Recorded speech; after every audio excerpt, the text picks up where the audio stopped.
Hey, you guys! I just saw a movie and it was good. It was good.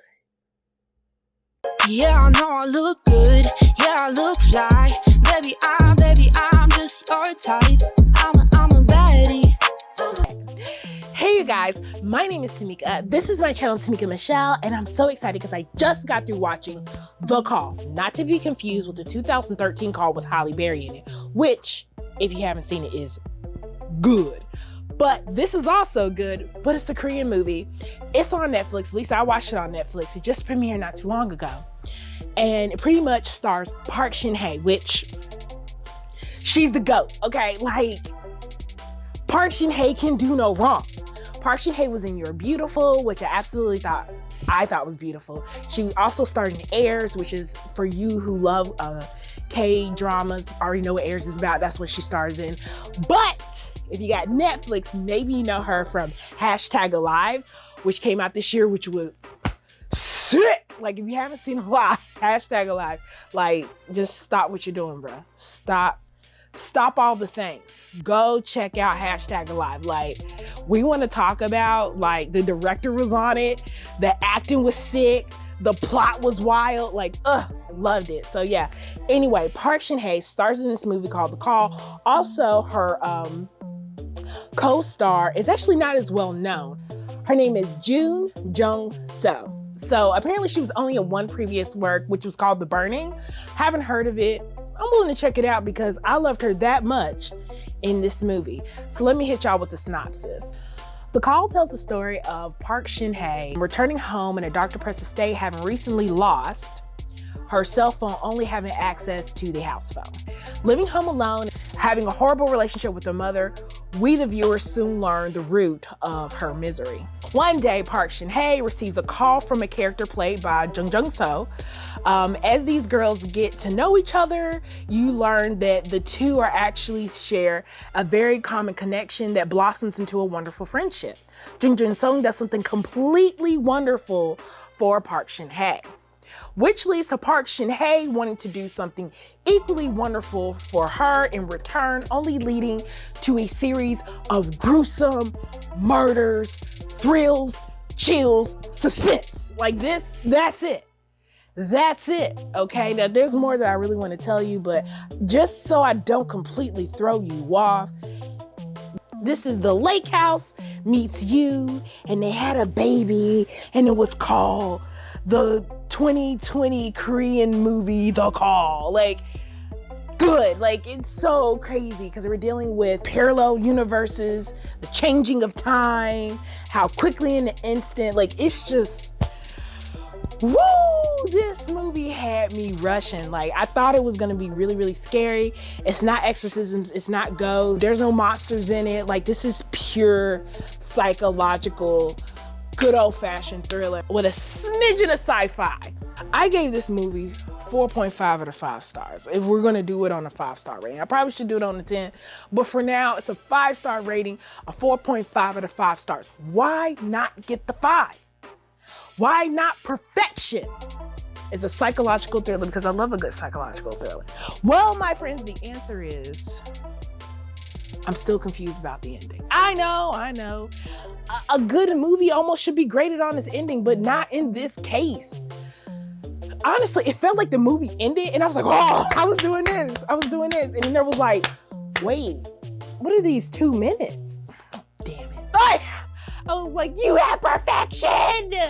Now I'm confused. Or I'm just in denial. There could be a case that it actually explained to me what happened and I'm just kind of in denial. I told myself I should rewatch it, but I don't want to rewatch it seeing that ending. But here, I'm just joking. Okay. Hear me out. This was so well written. Like, I had no idea how this movie was going to go. I had no idea how this movie was going to end. And I had no idea how the protagonist was going to win. I had no idea. I was like, bruh, they're like 20 years ahead of you. They got 20 years to get it together. like, it was like 10 to 20 years ahead of you. How are you gonna fix something that you you can't fix. And I will say there was times where like I really felt for like Park Shin-hye, because I'm like, Park Shin-hye, you can do this. And I'm just like, bruh, why would you do this? You gotta be a better planner. I thought that this was absolutely well done. Again, it was so well written. It had me at the edge of my seat. The acting was sick.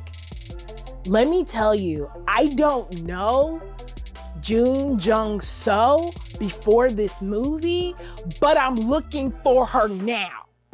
She could be a new GOAT. And the movie definitely is doing themes, just so you know, the themes of loss, death of a parent, emotional abuse, physical abuse are definitely seen in this film.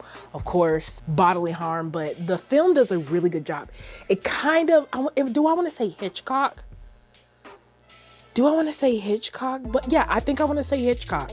I want to say that this film did a really, really good job of not being gruesome with the body horror.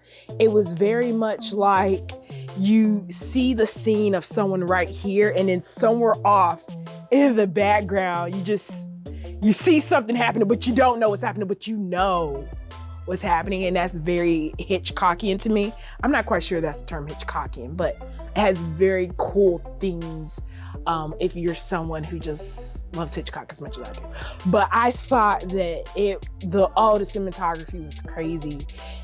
My mother could watch this. My mother is a scaredy cat.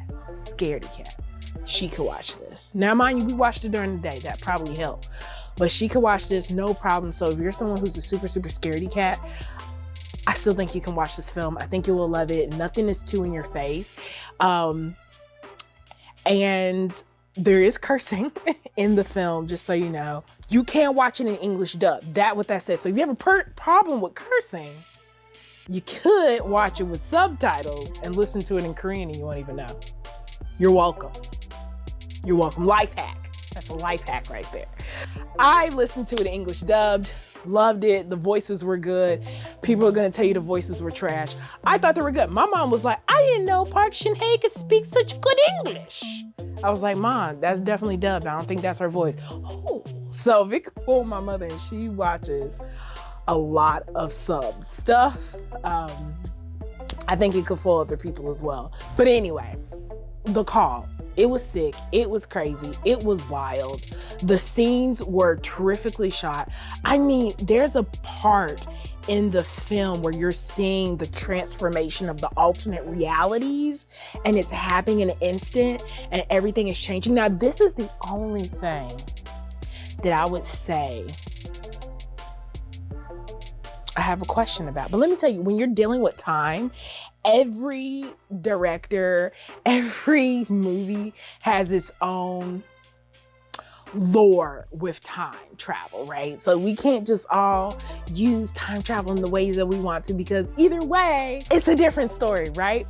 So here's what I'm gonna say. So the only thing that I had a problem with was, as time changed for the protagonist, wouldn't her memories change too? That's the only thing I got. That's the only thing where I'm just kind of like,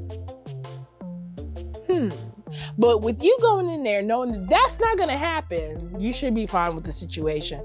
But outside of that, I thought it was terrifically shot. I thought it was super brilliant, super smart. You don't know who the real villain is, honestly. And by the time you find out who the real villain is, you're already screwed. So, again, I highly recommend The Call. It's on Netflix. Check it out. And as always,